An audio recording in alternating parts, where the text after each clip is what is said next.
गुरु ओम तत्सत. मी उदयनाथ महाराज. आज एक सर्वसामान्य माणसांच्या जीवनाशी ज्योतिषशास्त्रातला जो उद्या संयोग होणार आहे त्याची माहिती तुम्हाला सांगण्यासाठी आलो आहे. उद्या आपल्या सर्वांना माहीत आहे शनिवार आहे. उद्या दिनांक 31 मे 2025 रोजी शनिवार आहे हे आपल्या सर्वांना माहीत आहे. परंतु ज्योतिषशास्त्राच्या दृष्टीनं उद्या एक विशेष घटना आहे. ती घटना कोणती? तर उद्या पुष्य नक्षत्र आहे. ऋग्वेदामध्ये पुष्य नक्षत्राला मंगलमय असं म्हटलेलं आहे. म्हणजे ऋग्वेद काळापासून पुष्य नक्षत्राचं महत्त्व हे आजतागायत अबाधित आहे. ऋग्वेदामध्ये मंगलमय असं विशेषण वापरल्यामुळं 27 नक्षत्रांमध्ये मंगलमय हे विशेष नक्षत्र हे पुष्य आहे हे आपल्या सर्वांच्या ध्यानात येतं.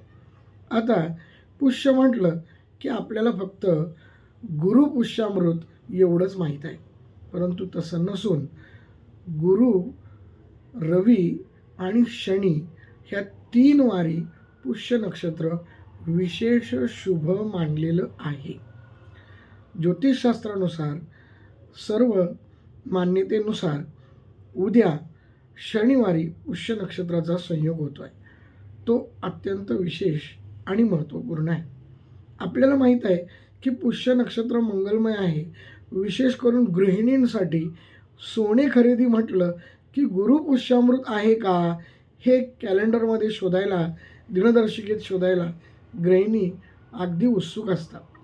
परंतु तेवढ्यापुरताच त्याचा वापर नसून तो खऱ्या अर्थाने नक्षत्रांमध्ये प्रमुख असलेला नक्षत्रांचा एक प्रकारचा राजा आहे.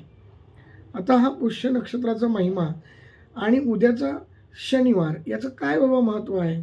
त्याचं कारण असं आहे, पुष्य नक्षत्राचा जो देवता आहे तो देवगुरु बृहस्पती आहे. मात्र पुष्य नक्षत्राचा जो स्वामी आहे, जो पुष्य नक्षत्राचा मालक आहे, तुम्हाला ऐकून आश्चर्य वाटेल, ते शनी आहेत. म्हणजेच शनिवारच्या दिवशी शनीची सत्ता ज्यावर आहे ते नक्षत्र उद्या तारकामंडलामध्ये आहे. मग आता काय करायचं?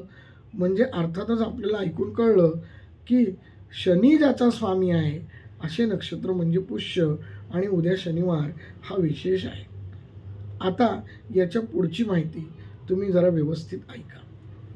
बऱ्याचशा राशींना 7.5 चालू आहे.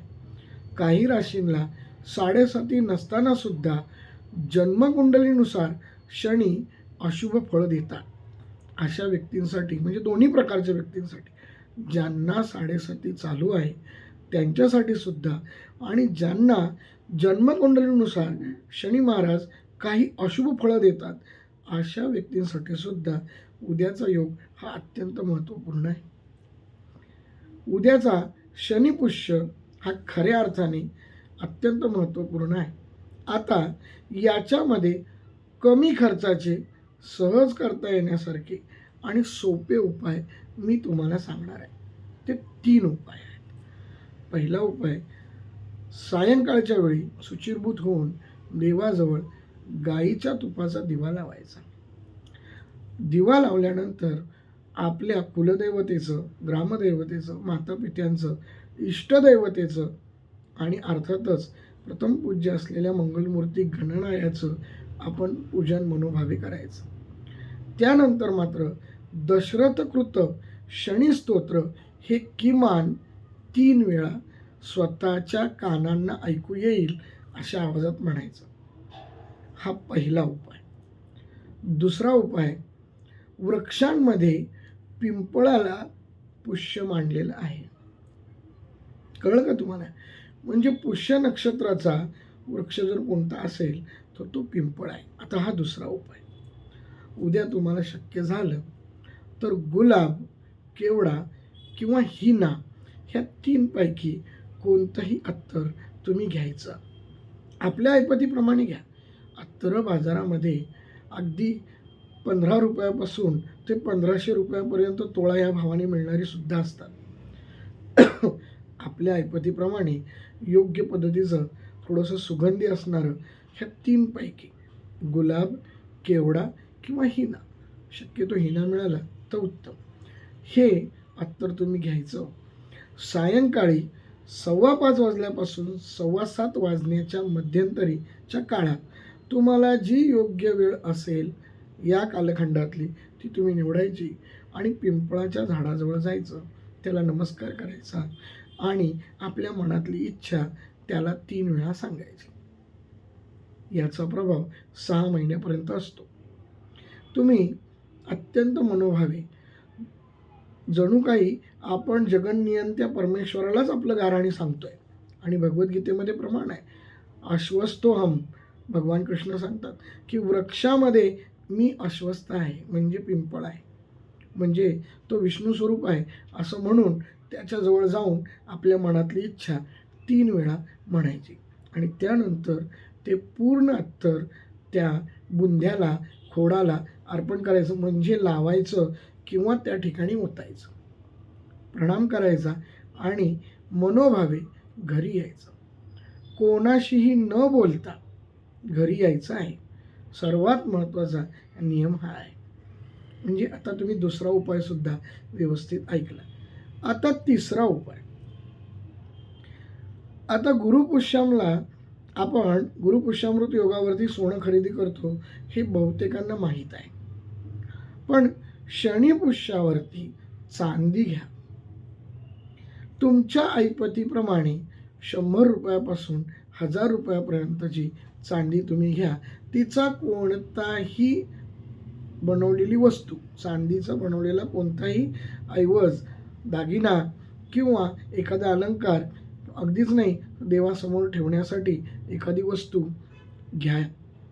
उद्या ती घ्यायची आहे. ती किती वाजल्यापासून किती वाजता घ्यायची आहे, त्याचं महत्त्व काय ते आता व्यवस्थित ऐका. उद्या सकाळी 8 वाजल्यानंतर पुष्य नक्षत्र हे गतिमान होणार आहे. साधारणतः परवा दिवशीपर्यंत त्याचा प्रभाव आहे, परंतु प्रामुख्यानं उद्याचा दिवस महत्त्वाचा. उद्या सकाळी 10:30 ते 1 या वेळात किंवा दुपारी 4:30 ते 6 या वेळामध्ये तुम्हाला जमेल तसं जवळच्या एखाद्या चांगल्या विश्वसनीय तुमच्या ओळखीच्या दुकानदाराकडनं तुम्ही चांदी 100 रुपयाची असू द्या किंवा 1000 रुपयाची असू द्या, ती वस्तू तुम्ही घ्यायची आहे आणि घरी आल्यानंतर आपल्या देवघरातल्या देवासमोर ठेवायची आणि ह्या चांदीच्या रूपाने माझ्या घरामध्ये शुभस्पंदन लहरी मी घेऊन आलो आहे असा संकल्प करायचा आणि ती वस्तू, जर एखादं नाणं असेल तर तिजोरीत ठेवा, देवाला वापरायची वस्तू असेल तर ती देवालयात ठेवा किंवा एखादा ऐवज असेल, चांदीचा छल्ला असेल तर तो कोणत्याही बोटामध्ये घालून वापरायला सुरुवात करा. काही वळं घालतात तर ते वळं घाला, नाही का. आता चांदीचा जो काही तुम्हाला वापर करता येईल तो वापर करायचा. ह्या 3 वस्तू आणि हे 3 उपाय कळलं का. पहिला उपाय मगाशी मी तुम्हाला सांगितला. तुम्ही सर्वांनी जर व्यवस्थित उपाय ऐकले नसतील तर हा व्हिडिओ पुन्हा पुन्हा ऐका.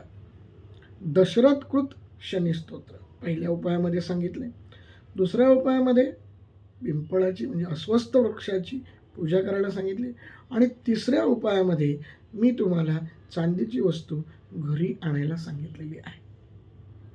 ही अत्यंत शुभ आणि पवित्र वस्तू आहे असं समजून ती घरी आणायची आणि मग 6 महिन्यामध्ये तुम्ही बघा तुमची अडकलेली कामं मार्गी लागतील, तुमचा अडकलेला पैसा निघेल. सर्वात महत्त्वाचं, जर एखाद्या कुटुंबामध्ये ग्रहसौख्य हरवलं असेल तर नक्कीच ते पुन्हा परत येईल, याची शुभ फळं तुम्हाला मिळतील. आजारपणं कमी कमी होतील किंवा त्यावरचे औषधोपचार तुम्हाला सापडतील. ही सगळी शुभ फळं आहे. उद्याच्या या प्रयोगाचं प्रभाव तुमच्या आयुष्यात 6 महिन्यापर्यंत राहणार आहे. त्यामुळे नक्की उद्या हे करा आणि हा व्हिडिओ जास्तीत जास्त लोकांपर्यंत पोचवा. गुरु ओम तत्सत. कल्याणमस्तु.